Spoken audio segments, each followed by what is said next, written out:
오늘 오전에 하나님 말씀은 사도행전 20장입니다.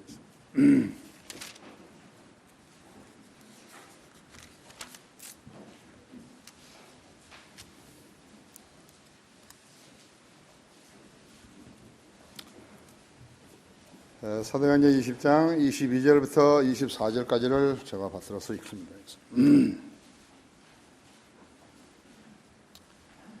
이제 보라, 내가 내 영안에 매인바 되어 예루살렘으로 가노니, 사도 바울이죠. 거기에서 내게 무슨 일이 일어날는지 알 수 없지만 다만 성령께서 각 성읍에서 증거하여 말씀하시기를 결박과 고난이 나를 기다리고 있다고 하시니라.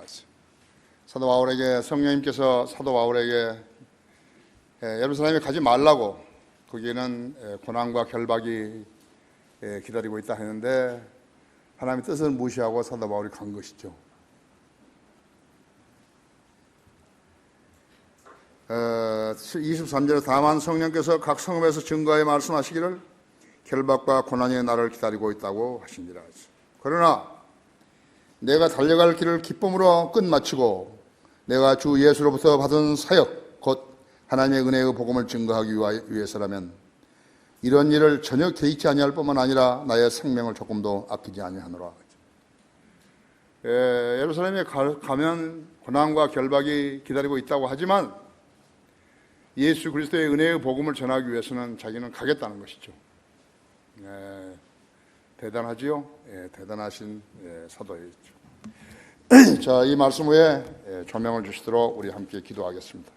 기도하신 아버지 하나님, 오늘도 이렇게 화창한 날씨와 좋은 예배 환경을 조성시켜 주셔서 감사를 드립니다. 많은 성도들이 하나님의 말씀을 듣고 주님 앞에 영과 진리로 경배드리기 위해서 이 자리에 모였습니다. 이것이 성도의 본분이기 때문입니다. 오늘은 또 제주도에서 이렇게 귀한 가정이 주님의 심리에 순종하기 위해서 여기까지 왔습니다.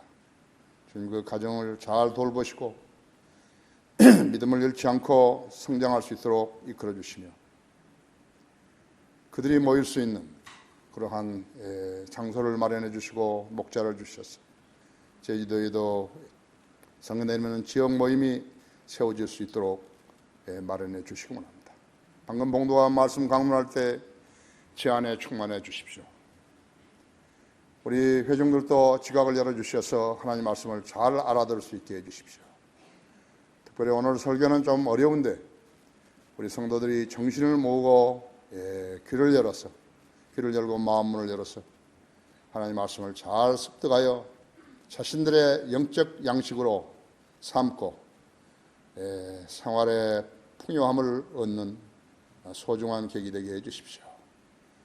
이 방송을 국내에는 물론요, 세계 전역에서 인터넷 방송을 듣고 있는 모든 지체들을 기억하시고 그들도 동일한 은혜로 축복해 주셔서 생활의 양식이 되게 하시고 영적 양식이 되게 하시고 성장할 수 있게 하시며 또 주님과 교제하며 주님의 은총 가운데 생활하는 그러한 성도들 되게 해주시기 원합니다. 이 시간에 온전히 주님 손에 부탁드립니다. 마귀와 방해하지 못하도록 지켜 보호해 주십시오. 다시 오셔서 저희를 데려가실 우리 주 예수 그리스도 이름으로 기도했습니다. 아멘. 저거 좀 꺼버리죠. 은혜의 복음, 여러분이 아주 잘 많이 듣고 알고 계시죠? 은혜의 복음이라는 그런 제목으로 말씀을 드리겠습니다. 창세기 5장 20절에는요 노아는 500세가 되어서 셈과 함과 야펫을 낳았더라 그랬습니다. 또 6장 20절에서는 노아가 세 아들을 낳았으며 셈과 함과 야펫이라 그랬습니다. 노아가 방주에서 나왔어요. 방주에서인데 9장 18절에서는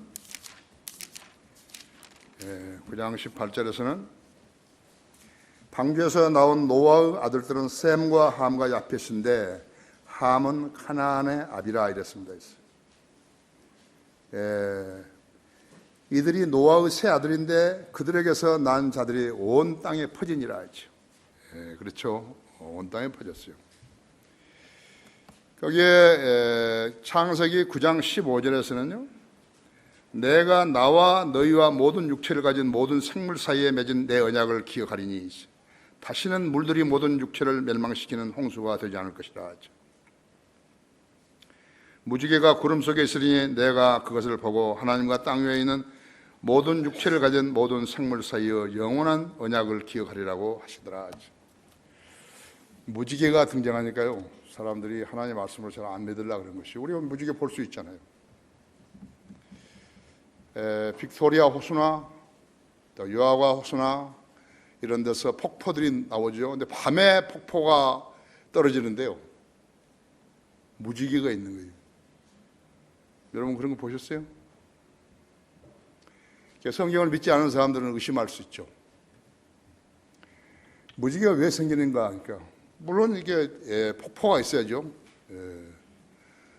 비가 떨어지는, 이슬비가 떨어지는, 비가 떨어지든지 비가 있고, 그 다음에 무지개가 생기려면 빛이 있어야 되는 것이. 여호와 호수에 밤에 빛이 있는 거예요.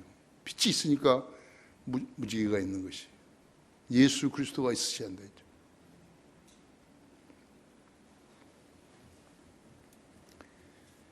하나님께서 약속하신 것이요. 그런데 지금 논쟁이 무엇인가 그러니까 이 노아 홍수 때 지구가 다 물에 잠기지 않았다 이거죠. 그것을 잘 몰라서 그런 것이에요. 지구가 물에 다 잠긴 것이. 둘째 하늘과 셋째 하늘에 있는 그 깊은 기품이 대서양과 인도양과 태평양 다 합친 것보다도 더 30억 배나 많은 물이 하늘이 터져버린 것이.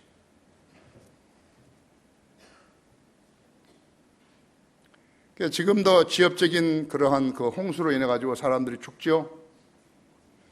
홍수로 죽으니까요, 그것이 이 성경 말씀이 거짓말이라는 것이. 그것이 누가 그러니까 성경을 믿지 않는 과학자들이 그러는 것이.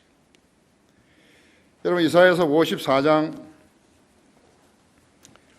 8절을 보면요, 성경을 공부하지 않게 되면 모르는 거죠. 8절을 보게 되면요, 이렇게 되어요. 적은 진노로 내가 내 얼굴을 내게서 잠시 감췄으나 내가 영원한 인자하심으로 내게 자비를 베풀리라. 내 주 구속주가 말하노라. 이는 이것이 내게는 노아의 홍수와 같음이니 내가 노아의 홍수로 다시는 땅을 뒤덮지 않을 것이라고 맹세했던 것이처럼 내가 내게 진노하지도 너를 책망하지도 아니하기로 맹세하였노라 하죠.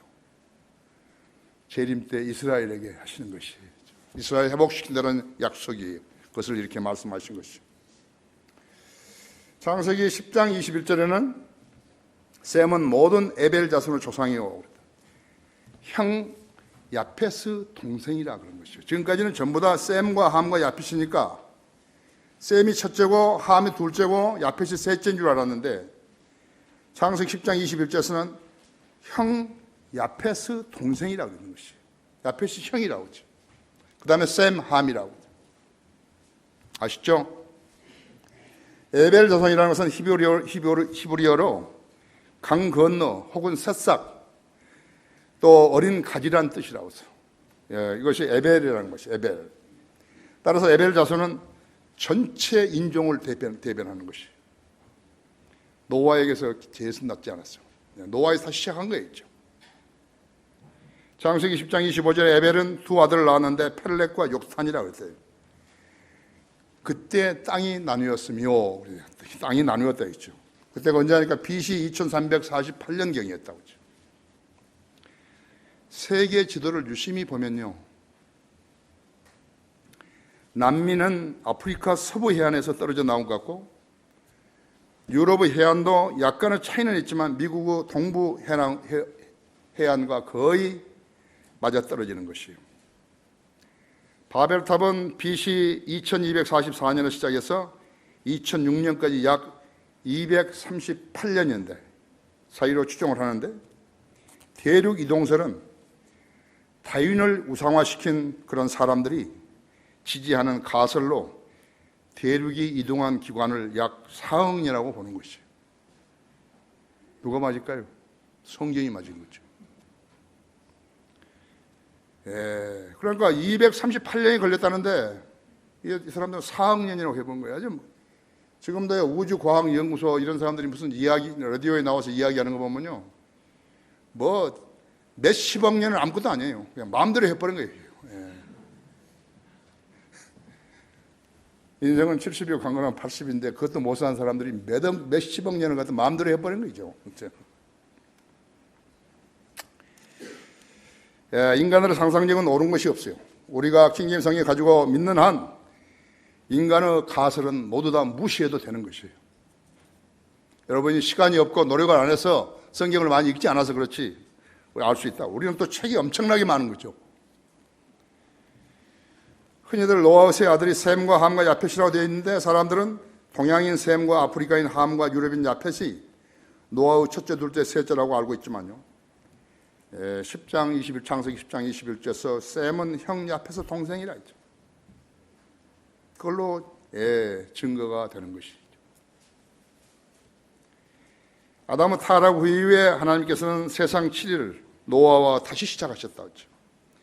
창세기 9장 1절에서 하나님께서 노아와 그의 아들들에게 복을 주시며 그들에게 말씀하시기를 다산하고 번성하여 땅을 다시 채우라고 아담에게 주신 말씀 그대로 동일하게 하신 것이죠. 다산하고 번성하여 땅을 다시 채우라. 다시 채우라요. 리프레니시. 재창조였죠. 개혁성경은 창조예요. 그냥요. 정동수라는 그 성경 도둑도 재창조 없어요. 다시 채워 없어요.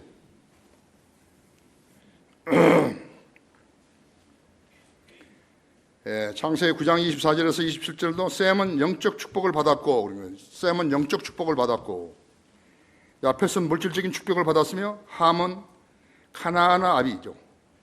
함은 그의 종이 되리라 했죠. 예수 그리스도의 은혜의 복음이 첫 번째 전해진 것은 함족에게 전해졌고, 두 번째는 셈족에게 전해졌고, 마지막으로는 야펫 족속에게 전해진 것이에요. 이것이 하나님의 구원 계획이에요. 잘 아시겠죠? 네, 하나님의 구원 계획이에요.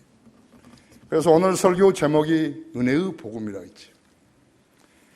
하나님의 은혜의 복음을 전파하시려고 첫째 성령께서 빌립을 에티오피아 내시에게 보내신 것이요, 함족에게 먼저 보내신 것이요.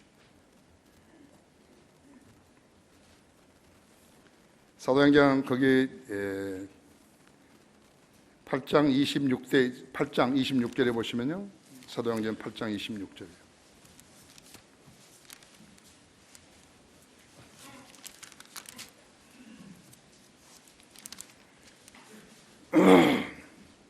그때 주의 천사가 빌립에게 말하기를 일어나서 남쪽으로 향해 예루살렘에서 가자에 이르는 길까지 가라. 그 길은 사막이라니.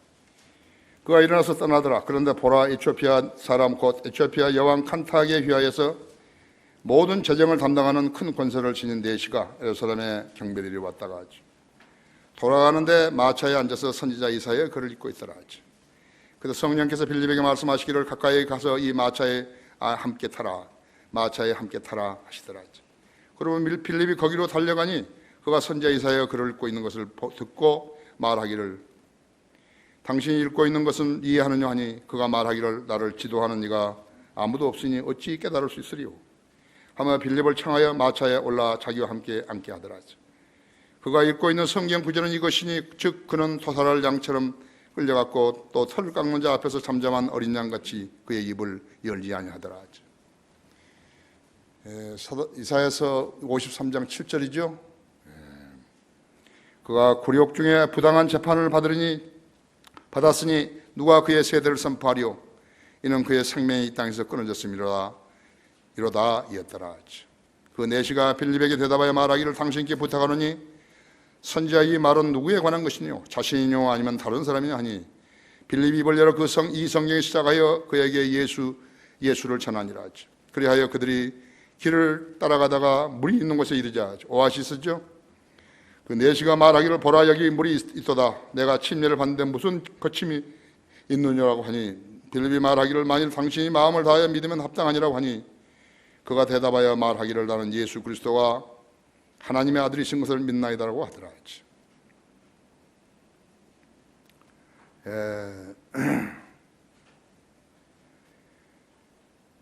자, 주님은 늘 준비된 종을 두시는 것이. 빌립은 복음 전파에 열정을 지닌 종이었다 했죠. 복음의 열정을 지닌 성도는 하나님께서 예비해 놓으신 종이에요. 우리 교회는 한 달에 5,000명 이상 불행하지만요, 모두 다 준비된, 기도하고 준비한 사람들을 주님께서 보내시는 것이죠. 그런 종은 억지로 나서지 않는 것이, 그는 주님으로부터 받은 사랑의 의미를 안 성도이기 때문에 주님께서 그를 들어 쓰시는 것이죠. 주님을 사랑하지 않고 사역할 수도 있고, 주님을 사랑하지 않고도 사역할 수 있어요.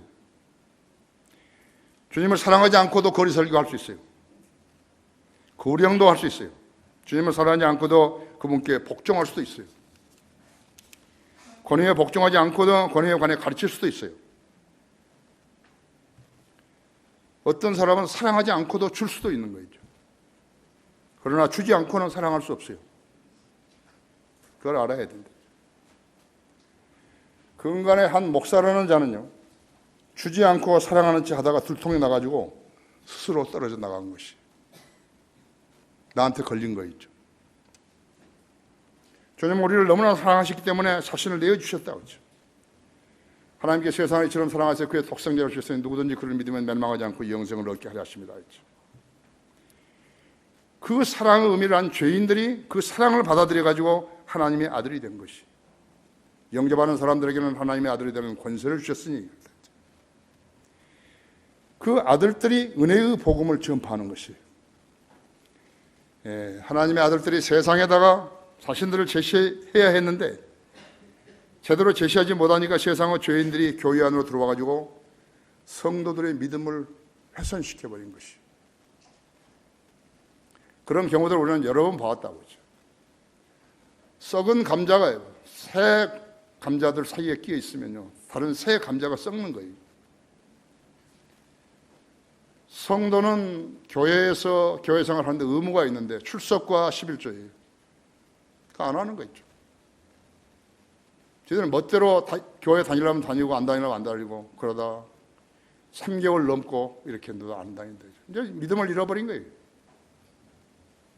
우리는 당연하게 그들과 성별해야 되는 것이죠.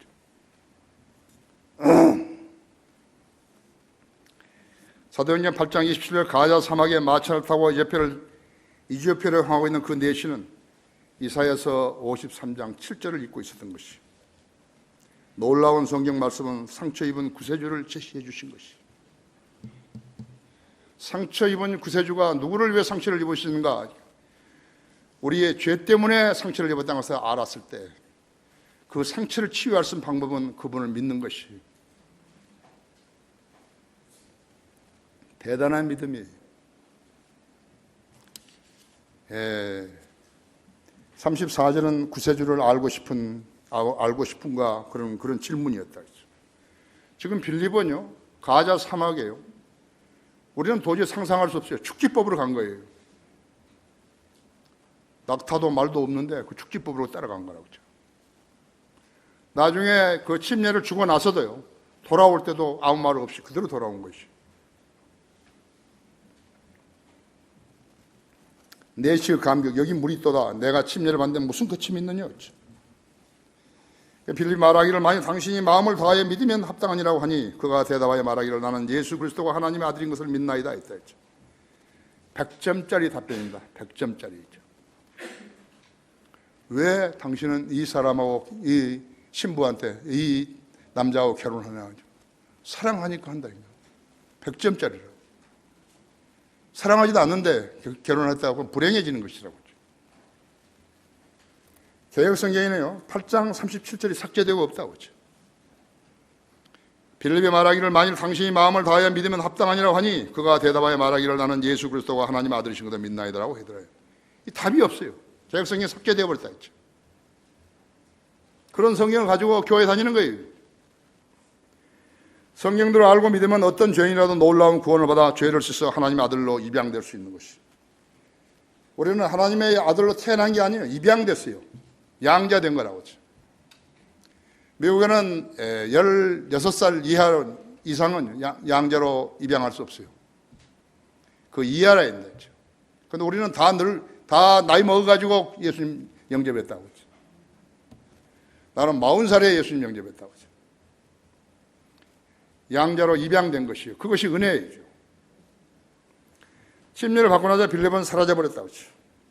예, 사라져버린 거예요. 축지법한 거였죠. 빌립은 아소토, 카이사라에까지 이럴 때까지 동네마다 마을마다 들리면서 복음을 전하면서 전했다고 했죠. 사도행전은 글자 그대로 사도행전이에요. 사도들이 했던 행적을 기록한 것이라고 했죠. 사도행전은 교리서가 아니에요. 사도행전을 가르치고 교리로 실행하는 것은 모두 다 가짜 교회이죠. 특히나 순복음 교회들 같은 것은 전부 가짜예요. 주님께서 승천하신 이래로 이런 표적, 이적, 기적들이 많이 일어났지만요, 사도행전에 기록된 것은 교리서가 아니에요. 교리가 아니에요. 나는 1978년 7월 23일 새벽 4시에 구원받았는데, 아침에 성경을 사러 나갔는데, 그때는 뭐 바른 성경도 없지만 딱 보니까 햇빛을 보니까 해가 떴는데 똑같은 해지요. 근데 햇빛이 달랐어요. 나한테 달랐어요. 거기서 내가 그 용문동에 살았는데, 용문동에서 공덕동 그 길로 가려고 거기 나갔는데 양쪽에 차가 하나도 없는 거죠. 물론 그때는 차도 좀 적었지만 숫자가, 와, 하나님께서 나를 이렇게 보호해 주시는구나. 나는 그런 감각을 가진 것이죠. D.L. 모디도요, 구원받은 후에 해를 보니까 햇빛이 더 빛났다고 글 쓴 거예요. 또 썼어요. 새들의 노래소리가 더 즐겁게 들렸고 나무 가지의 흔들림도 더 아름다웠으며 자연의 평화로움을 느꼈다고 썼다고 했어요. 영이 살아났다는 증거예요. 그리스도의 영이 없는 사람은 그 누구라도 이런 경험들을 할 수 없는 것이. 그래서 주님의 영이 없는 종교 행위는 저주받은 것이라서. 왜? 성령님을 속였기 때문에 그런 것입니다. 주님의 은혜의 복음은 맨 먼저 저주받은 함족에게 전해진 것이요. 그가 에티오피아 넷이었고 현재도 에티오피아에 그런 교회들이 있는 것이, 기독 교회들이, 콜트족들이 있다고. 하나님의 은혜의 복음은 그 두 번째로, 그 다음은 셈족에게 전해졌다 했죠. 사도행전 9장 보십시오. 사도행전 9장 보십시오.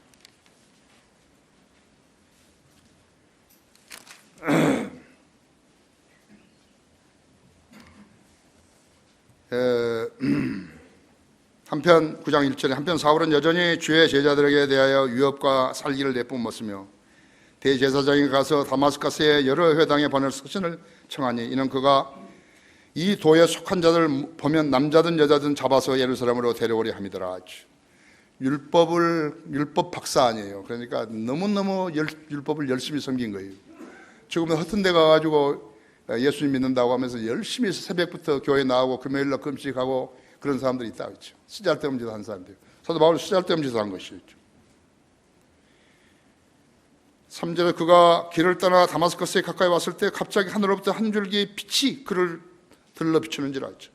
그가 땅에 엎드려 그에게 말하는 음성을 들으니 사울아 사울아 내가 왜 나를 박해하느냐고 하시더라 하죠. 사도 바울의 이름이요, 구원받기 전에는 사울이었죠. 그러자 그가 말하기를 주여 당신은 누구시니까 라고 하니 주께서 말씀하시기를 나는 내가 박해하는 예수라. 가시체를 걷어차는 것이 내게 고통이라고 하시더라 했죠. 이제 네가 쓰잘데없는 짓 하고 있다 했죠. 그가 떨며 놀라서 말하기를 주여 내가 어떻게 하기를 원하시나이까라고 하니 주께서 그에게 말씀하시기를 일어나서 성읍으로 들어가라. 그러면 내가 행하여야 할 일을 내게 일러주리라고 하시더라. 한편 그와 동행했던 사람들은 음성을 들으나 아무도 보지 못하는 채 말없이 서 있더라. 사울이 땅에서 일어나 눈은 떴으나 아무도 보지 못하는지라 동행자들이 그 손을 이끌고 다마스커스로 데려갔더라. 그가 사흘 동안 보지 못하고 또 먹지도 마시지도 아니하더라. 다마스커스에 아나니아라고 하는 한 제자가 있었는데 주께서 그 사람에게 환상 가운데 말씀하시기를 아나니아야 하시니 그가 말하기를 주여 보소서 내가 여기 있나이다라고 하니 그때 주께서 그에게 말씀하시기를 일어나 곧은 길이라고 하는 거리로 가서 유다 집에서 사울이라 하는 타소 사람을 찾으라. 보라 그가 기도하고 있느니라. 그가 환상 속에서 아나니아 하는 사람이 와서 자기에게 안수하여 다시 보게 하는 것을 보았느니라 하시니 아나니아 대답하여 주여 내가 이 사람에 대하여 여러 사람으로부터 듣기로는 그가 예루살렘에서 주의 성도들에게 가진 악한 짓을 행하였으며 여기에서도 그가 상임 제사장들로부터 주의 이름을 부르는 모든 사람을 잡으라는 권한을 받았다 하더이다라고 하더라. 그러나 주께서 그에게 말씀하시기를 내 길을 가라. 이는 그가 이방인들과 왕들과 또 이스라엘 자손들 앞에서 내 이름을 증거하기 위하여 내가 선택한 그릇임이라 했지. 그가 나의 이름을 위하여 얼마나 큰 일로 고통을 받을 것인지 내가 그에게 보여주겠노라 하시더라 했지.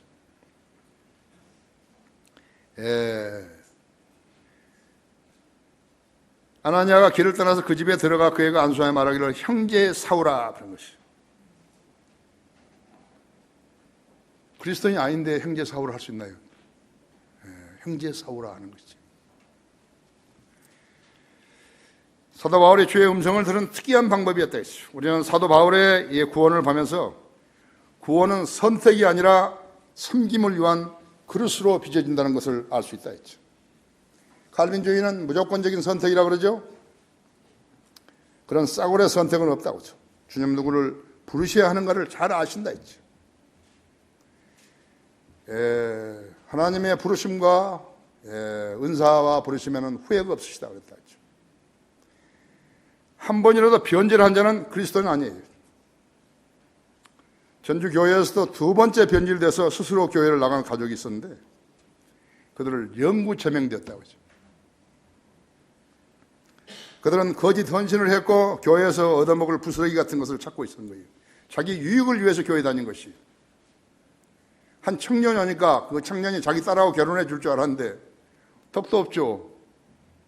교제를 해야 결혼하는 것이죠. 다른 처녀와 결혼하니까 나가버린 거예요. 편리하죠. 그들은 거짓 헌신을 했고 하나님께 인정받지 못한 믿음을 지녔던 것이. 그건 두 번째 했다 지금요. 한 번 교회에서 나갈 때마다 하나님께서는 그에게 징계를 하신 거예요. 몸에 상처를 내게 하신 것이. 두 번 다 그런 것이에요. 근데 그 친구가 알지 못한 것이죠. 하나님을 불행한 죄는요 지옥의 저주를 받게 된 것이에요. 베드로후서 2장 21절인 대로 저주를 받는 것이라고 하죠. 사도 바울의 생애를 봐야죠. 처음에 사울은 율법을 지키는 사람으로서 예수 그리스도의 복음을, 은혜의 복음을 믿는 사람들을 잡으러 다닌 것이요. 핍박하고. 그때 사울은 더러운 그릇이었어요. 그 다음에는 깨진 그릇이었고요. 사도행전 8장 4절인데도 깨진 그릇이었다 했어요. 그 다음에는 빈 그릇이었어요. 사도행전 8장 6절까지 빈 그릇이었다고 했어요. 여기서 선택된 그릇이 되었고 마침내 유용한 그릇이 된 것이. 사도행전 8장 16절에서 유용한 그릇이 된 것이. 그런 것을 디모데 후서 2장 21절에서는 하나님의 은사와 귀한 그릇이라고 부르는 것이. 하나님의 은사와 부르시면 과연 후회가 없으시다 했죠. 사도행전 9장 17절에서 아나니아는 사도 바울에게 침례를 주기 전에 형제 사울이라고 불렀다 했죠. 이것은 침례가 새로운 출생과는 무관하다는 것을 증명하는 것이에요. 감옥에서 구원받은 죄수들, 유조선에서나 비행기 안에서 구원받은 형제 자매들 침례를 받을 기회가 없었죠. 그러나 비행기에서 예수님 영접하고 비행기 착륙하다 사고나 죽었다 했죠. 그건 지옥에 안 가는 거죠. 침례 받았다고 해서 지옥에 가고 안 가고 아는 거 아니겠죠. 침례는 육체의 더러움을 제거하는 것이 아니라 하나님을 향한 선한 양심의 응답이라고 그랬죠. 물은 예수 그리스도의 부활하심을 너에게 전하는 요즘 가끔 하나님 말씀 잊어버려가지고 그렇죠.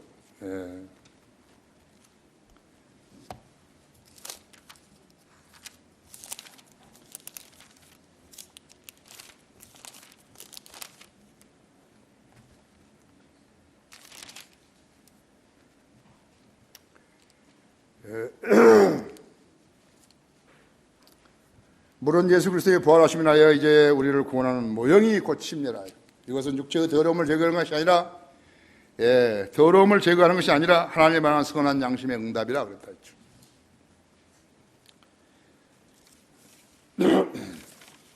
침례는 구원받은 성도가 그리스도와 함께 죽었으며 함께 장사되고 또 함께 부활할 것임을 교회 앞에서 공개적으로 재현해 보이는 공개적인 간증인 것이, 오늘 그걸 하기 위해서 제주도에서 이렇게 엄마와 또 딸과 아들들이 온 것이에요.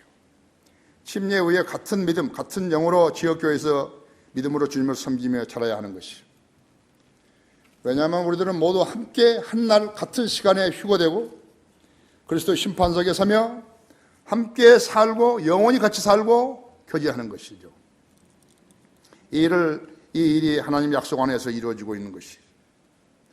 로마서 11장 13절에서 사도 바울은 이방인들의 사도이다. 예수 그리스도의 명령에 따라 사도가 되었다고 디모데전서 1장 1절이나 2장 7절에서 말하고 있는 것이죠. 특별하게 된 것이에요. 하나님의 명령으로 사도가 된 사람이랬죠. 우리 교회에도 지금 하나님께 쓰임 받은 사람이 많죠. 우리 교회는 사역이 많으니까 1인 1역으로서는 안 된다 했지.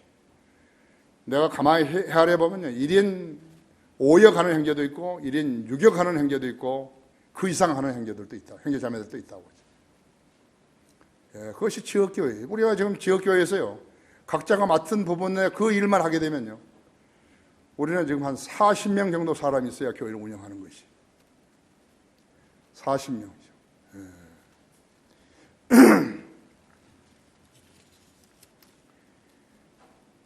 하나님께서 부르시고 들으신 한 사람에 의해서 신약성경 14권이 기록되었죠. 성경적 교리가 정립됐죠. 예수 그리스도를 위하여 모든 수고와 노력과 마침내 목숨까지도 내어드린 그리스도인의 사표가 된 것이. 디모데후서는 사도 바울의 유언서예요. 유언서.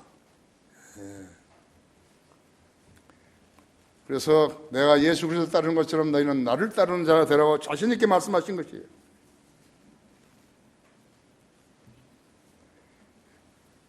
우리의 믿음의 선배였고 또 믿음의 본이었다 했지.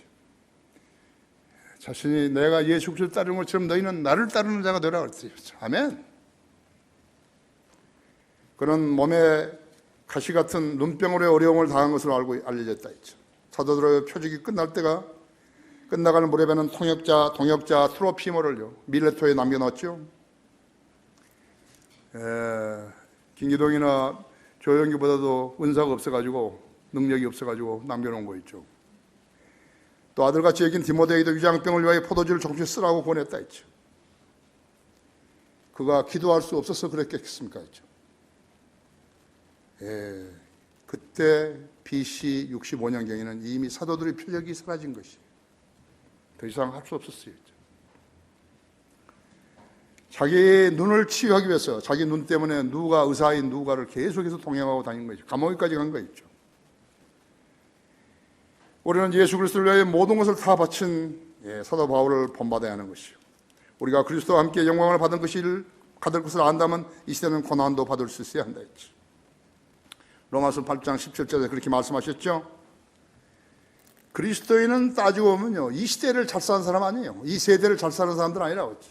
오는 세대에 잘 사는 사람들이라고 했죠. 그리스도와 함께 영광을 받기 위해서는 고난도 받아야 하는 것이 이 시대에 우리 그리스도인들이 해야 할 일인 것이죠. 그렇다고 해서 기도가 응답되지 않는다 그런 거 아니에요. 우리 그리스도인은 기도로 사는 것이죠. 금세기 최고 철학자로 알려진 지제크라는 사람이 있어요. 59살이면 지제크. 그 사람의 책이 지금 30여 권이나 번역이 되어가지고 시중에서 팔리고 있다고. 그런 말을 들었다고. 신문에서 봤다고. 그래서 내가 그 책의 내용 중에서 보니까요, 질문이 하나 있어요. 가장 중요한 것이 무엇인가? 그 사람한테 물은 거예요. 그 사람이 한 거예요. 자신한테 한 거였죠. 죽은 뒤에 정신이 드는 것이다. 그랬다. 그거 전혀 모르는 거예요. 성경을 모르면 전혀 모르는 거예요. 이 사람이 세계에서 제일 가는 철학자라고. 그러면서 그가 말했다. 그래서 나는 죽은 뒤에 곧바로 화장하기 원한다 하죠. 자기 몸을 불에 태우기를 원한다. 그 사람은 혼의 불매를 모르는 것이죠. 혼은 죽지 않은 거예요. 썩지도 않고 불에 타지도 않는다 했죠. 다라이 라마도 모른다고 했죠. 다라이 라마 모르는 거 있죠. 두 번째 질문이 있다. 당신의 인생에서 배운 가장 큰 교훈이 무엇인가 했죠. 인생은 아무것도 가르쳐주지 않는 의미 없는 것이다. 그러세요. 성경의 진리를 모르면 진짜 무지한 것이죠. 무시간 것이죠. 그런 자기도 모르는 것을 책으로 써가지고요. 자기도 믿지 않은 그것을 철학이라는 이름으로 퍼뜨리고 있는 것이다. 이것이 세상이죠. 특히 종교라는 이름으로 남을 현혹시키면서 지옥으로 보내고 있는 것이죠. 하나님의 은혜의 복음은 세 번째로 코넬료 이탈리아 군 백부장에게 전해진 것이에요. 야페 족속이. 그 10장 1절부터 4절 보십시오. 카이사르에 코넬료로 하는 어떤 사람이 있었는데 이탈리아 부대라고 하는 부대의 백부장이더라. 그는 경건한 사람으로 온 지방과 더불어 하나님을 두려워하고 백성을 많이 구제하며 하나님께 항상 기도하더라. 그가 그날 제9시경의 환상 속에서 분명하게 보니 하나님 천사가 그에게 와서 말하기를 코넬리오 하더라. 그러나 그가 그 천사를 쳐다보고 두려워서 말하기를 주여 무슨 일이냐니까 하니 천사가 그에게 말하기를 너의 기도와 구제가 하나님 앞에 이르러 기억함이 되었더라. 그러므로 이제 사람들을 요바에 보내어 베드로라고 하는 시몬을 청하라. 그가 바닷가에 집이 있는 어떤 피장이 시몬과 함께 묵고 있으니 내가 해야 될 일들을 그가 내게 말해줄 것이라 하더라. 코넬료가 말한 천사가 떠나자 그는 자기 하인 두 사람과 항상 자기를 수행하는 병사들 가운데 한 경건한 병사를 불러서 모든 일을 그에게 일러줘 요바로 보내니라.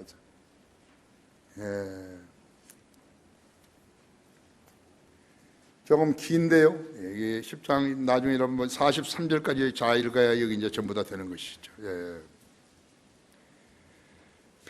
백부장은 로마군에서 100명의 병사를 거느리는 지휘관이라고 했죠.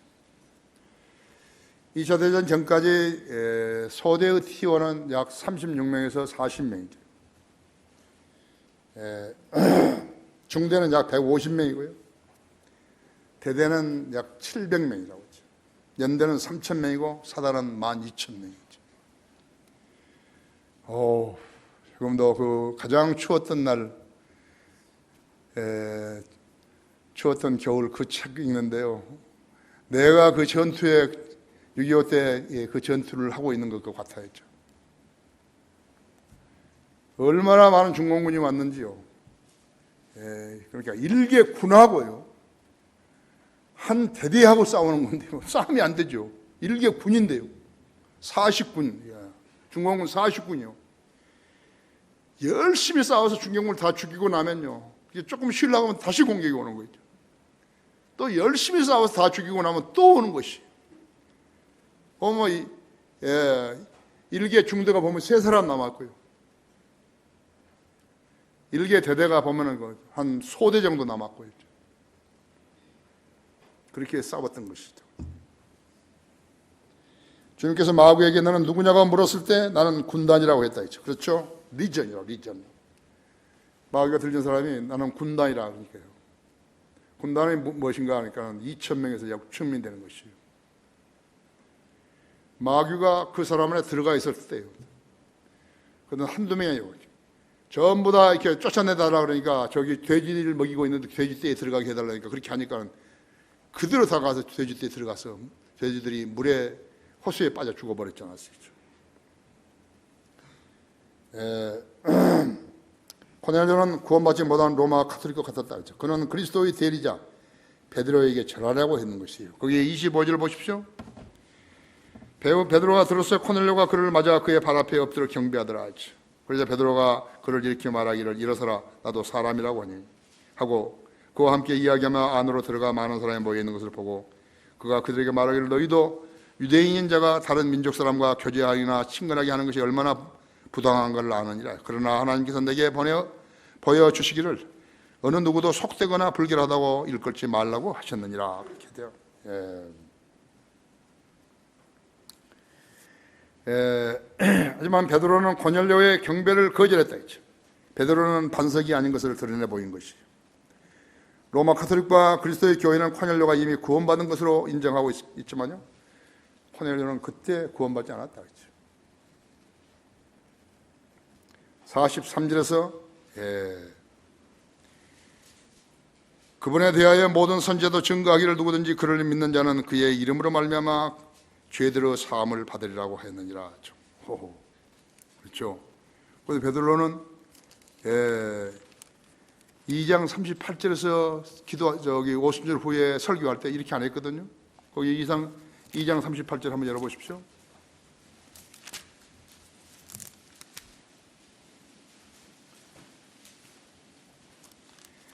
베드로가 그들에게 답변하기를 회개하라. 그리고 죄들을 사함 받음으로 인하여 너희 각자는 예수 그리스도의 이름으로 침례를 받으라. 그래야만 너희가 성령의 선물을 받으리라. 침례를 받으라. 그러면 성령을 받는다고 했죠. 오순절 후에요. 첫 번째 오순절 후에 베드로가 설교했을 이렇게 설교한 거예요. 이 한 구절 때문에요. 이단들이 엄청나게 생겨난 것이요. 침례를 받으면 죄사함 받는다고 한 것이죠. 그런데 지금 여기 43절에서는요. 43절에서 베드로는 이렇게 설교하지 않았다 했죠. 10장 43절에 그분에 대하여 모든 선지자도 증거하기를 누구든지 그를 믿는 자는 그의 이름으로 말미암아 죄들의 사함을 받으리라고 했느니라 했죠. 그를 믿어야 된다 했죠. 13장 39절에서도 똑같죠. 15장 11절에서 똑같다 했죠. 예수 그리스도 믿으면 구원을 받는다 했죠. 그래서 반복적으로 고쳐준 거예요. 같은 사람이에요. 똑같은 설교를 4번 했는데 첫 번째 설교는 잘못한 거예요. 나중에 설교 3번은 다 이렇게 똑같이 10장 43절 똑같아요. 그분에 대하여 모든 선지자도 증거하기를 누구든지 그를 믿는 자는 그의 이름으로 말미암아 죄들의 사함을 받으리라고 했느니라. 그렇죠? 창세기 9장에서 노아가 포도주에서 깨어나서 했던 말은 셈의 주 하나님을 송축하리로다. 그리고 가나안은 그의 종이 되리라 그랬다. 무슨 일이 있었죠? 소리 취하면 벌거벗은 거죠. 벌거벗으니까 가나안이 가가지고 이상한 짓을 한 거예요. 저희 아버지한테요. 그래서 이렇게 저주한 것이요. 셈의 주 하나님을 송축하려다 가나안은 그의 종이 되리라 하시죠. 27절에서 하나님께서 야펫을 증대케 하시어 셈의 장막에서 거하게 하실 것이요 가나안은 그의 종이 되리라 하셨다.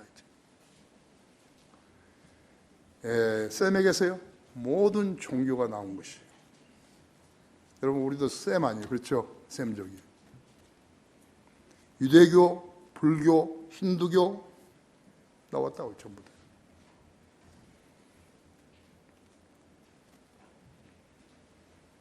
종교가 나왔죠. 영에 대해서 이야기했죠. 그래서 셈족이 영이에요. 영혼 몸에서. 야페덱에서는 문명에 필요한 지혜와 지식이 나왔다 했어요. 모든 교통수단이 나왔고 통신수단이 나왔고 컴퓨터가 나왔고 인공지능이 나왔고 인터넷이 나왔고 스마트폰이 나왔고 우주왕복선이 나왔고 비행기와 배가 나왔다 했죠. 혼이라고 했죠. 전쟁 무기들이 거기서 나왔다 했죠. 그러니까 전쟁을 했죠. 세계 1차 대전, 2차 대전이 그래서 나온 거예요. 무기가 나오니까 전쟁을 한 것이. 그래서 야펫은 그런 제품들을 만들어가지고 셈에게 팔아서 돈을 축적했다 했죠. 그럼 가나안인들은 어떻게 된 것인가 하죠. 아프리카 흑인들은 어떻게 됐냐 했죠. 축구하고 농구하고 야구하고 배구하고 권투하고 레슬링하고 그것을 해가지고 셈과 야펫에게 볼거리를 제공한 것이. 지금도 막 야구 시합이 봐요. 그거 사가지고 거기 들어가서 요즘 뭐라다 맥주하고 뭐 닭고기하고 보면 뭐라고 그러지? 나 그 말 잘 모르는데. 삼손 같은 사람. 야펫이요, 셈이요, 하무 짓을 하려다가요. 그러니까 함은 몸이에요. 내가 한번 락카 목사님한테요. 편사 골라 했어요. 이걸 설명한 거예요. 몸, 혼, 영을 해가지고 셈, 야펫, 함. 그랬다 하니까 목사님이 나보고 그거 가르치라고 그런 거예요. 한번 가만히 생각해 보세요. 그렇죠? 영, 혼, 몸이에요. 이거.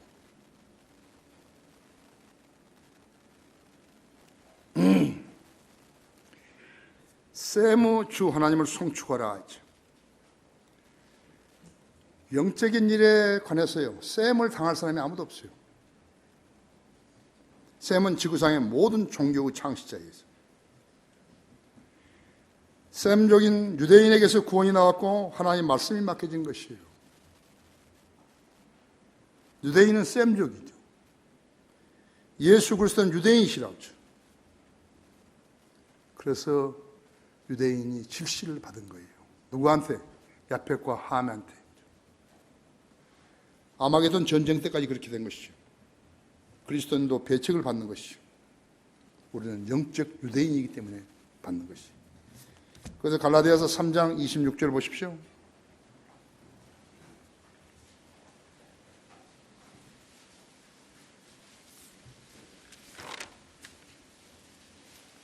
찾으셨어요? 너희가 다 그리스도 예수를 믿음으로 말미암아 하나님의 자녀들이 되었으니 너희 가운데 그리스도 안으로 침례를 받은 사람은 그리스도로 옷 입었느니라 하죠. 유대인이나 헬라인도 없고 종이나 자유인도 없으며 남자 여자도 없으니 이는 너희 모두가 그리스도 예수 안에서 하나이기 때문이라 하죠. 너희가 그리스도의 것이면 너희는 아브라함의 씨요 약속에 따른 상속자들이니라 하죠. 유대인들은 육신적인 아브라함의 후손이지만요, 우리는 영적인 아브라함의 후손, 아브라함의 영적인 후손들이라고 하죠. 유대인도 이방인도 없다 이거죠. 헬라인이라는 것은 여기서 이방인을 말하는 거거든요. 자, 봐요. 진화론, 과학, 철학, 학문이요. 출중해도 인간은 지상 생명이 끝나면 끝이라고 하죠. 아무리 권투, 축구, 야구, 레슬링에서 챔피언이 되어야 돼요. 나이가 들고 지상 생명이 끝나면 몸은 썩고 구원받지는 혼은 지옥으로 가는 것이. 하지만 거듭난 영은 그의 혼이 영원히 사는 것이에요. 구원받은 혼은 영원히 사는 거예요. 구원받은 혼은 죽어도 다시 살아나서 영원히 사는 것이요. 그래서 하나님께서 셈의 주 하나님을 송축하라. 셈은 야풋이 받은 물질적인 축복과 대조들은 영적 축복을 노아의 예언을 통해서 보장받은 것이.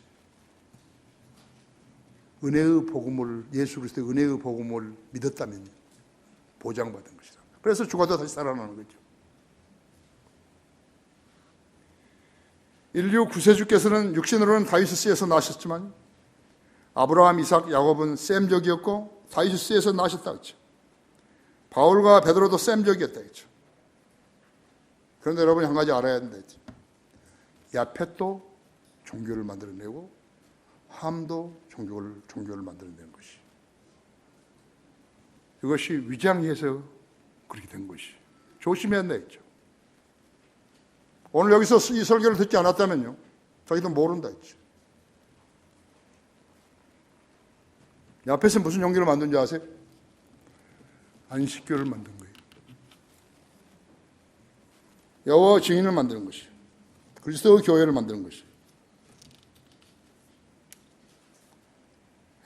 함도 종교를 만들어낸 것이에요. 무슨 종교를 만들어요? 부두교, 검은 모슬렘, 오순절파. 이것이 그 함족에서 나온 것이에요. 사도적 성결파, 들풀 운동이라고 들어보셨어요? 와일드 파이어, 들풀 운동이 거기서 나온 것이라고 하죠. 성경 어디서 나오냐? 셈에서 나왔죠. 아들이 인자는 생명이 있고 아들이 없는 생명이 없다 했죠.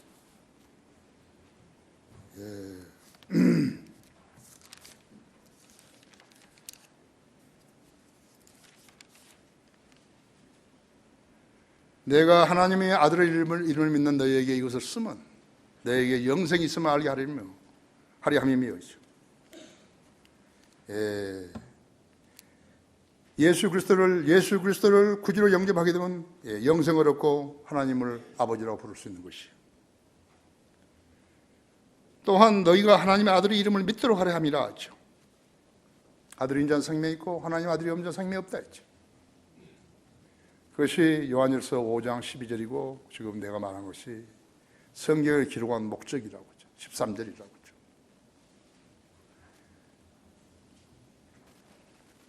내가 이런 것을 쓰면 내게 영생이 있으면 알게 하려 함이며 또 그 영생으로서 이 생명이 그의 아들 안에 있다는 것이라 하죠. 예, 또 하나님의 아들의 이름을 너희가 하나님의 아들의 이름을 믿도록 하려 함이라 하죠.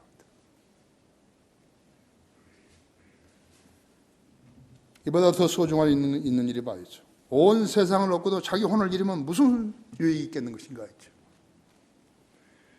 예, 마가복음 8장 36절이죠. 누가 그 혼과 바꾸겠는 것인가 했죠.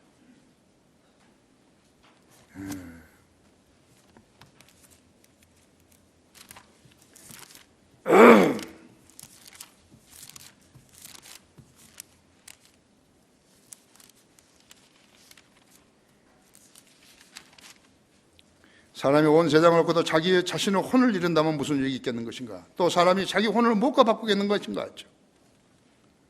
예.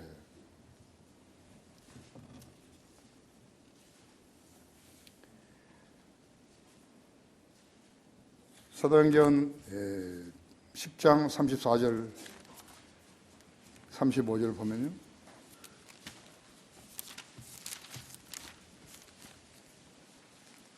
10장 34절 35절이죠. 그때 베드로가 입을 열어 말하기를 참으로 내가 깨달은 것은 하나님께서는 사람을 외모로 보지 않으시고 어느 민족이었으나 자기를 두려워하고 의를 행하는 사람을 받아주신다는 것이다. 하나님께서 이스라엘 자손에게 보내신 말씀은 예수 그리스도를 통하는 화평을 전하는 것이라. 그는 모든 것이 주시라. 내가 말하니 너희도 알거니와 그 말씀은 요한이 전파한 침례 이후에 갈릴리에서 시작해서 온 유대에 두루 전파되었으며 하나님께서 나사렛 예수께 성령과 능력으로 기름 부어 주셔서 그분이 두루 다니시면서 선한 일을 행하시며 마귀에게 억압받는 모든 자를 치유하셨으니 이는 하나님께서 그분과 함께 계십니다. 구원받지 않은 사람은 그렇기 때문에 모두 다 마귀의 자식인 것이에요. 외양으로 교회를 보고 외양으로 그 사람의 목사를 보고 외양으로 교회 다니는 사람을 보고 외양으로 판별을 하려고 하는 것은요, 인간이 크게 실수하는 것이. 결론적으로 여기 지금 사도행전 10장 34절 35절도 베드로가 그랬다. 외양을 보지 말고 속을 보라 했다. 예. 세상 사람들의 습관은 외양을 보고 판단하지만 그것은 틀린 것이다.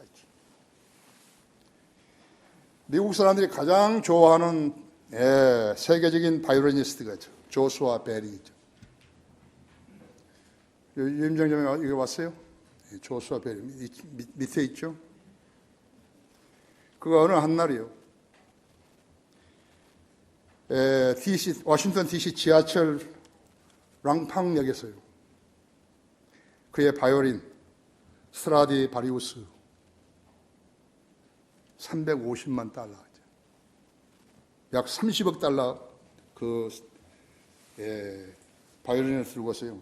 워싱턴 그 DC 지하철 광장에서 연주를 한 거죠. 청바지 입고 티셔츠 하나 입고 야구 모자 쓰고 그 진을 할 때죠. 처음에 6분간 하니까요, 한 사람이요 벽에 기대서 들어보고 있는 거예요. 한 사람이.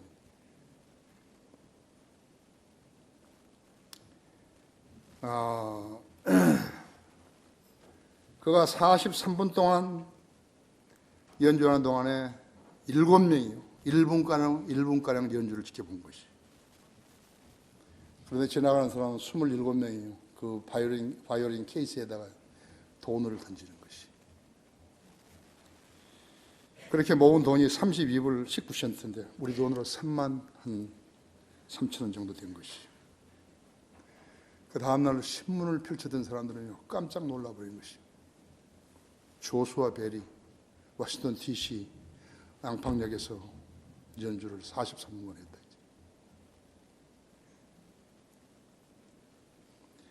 현장을 오갔던 1070명은요 단 1초도 그를 쳐다보지 않았다 했어. 세상 사람들은 일상에 쫓겨가지고 가장 중요한 길이요 진리요 생명이신 예수 그리스도의 가치를 모르고 살고 있는 것이 그와 똑같다고 하죠. 무슨 설교가 어떤 설교가 좋은 설교인지 어떤 설교가 나쁜 설교인지 전혀 모르는 거죠. 그래서 세상은 계속해서 유명한 목사인데 뭐가 유명한지는 모르지만 유명한 목사죠. 이것이 외모에 관심을 둔 인간의 자화상이죠. 우리는 성경의 예수 그리스도를 믿고 구원받은 것이 그분의 은혜의 복음을 믿고 구원받아서 하나님의 자녀가 된 것이 그래서 세상은 외모로 보기 때문에 구원받지 못한 것이 다 같이 기도합니다.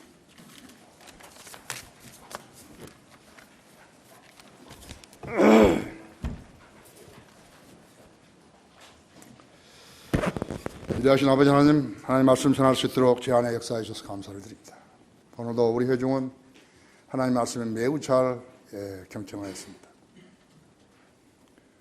성령의 능력으로 말씀에 경청하고 순종하겠다는 그 성도들 안에 역사해 주셔서 그들 안에 있는 모든 불필요한 그러한 군더더기 찌꺼기들을 다 제해 주시고 참신한 모습으로 주님 앞에 서게 해 주십시오.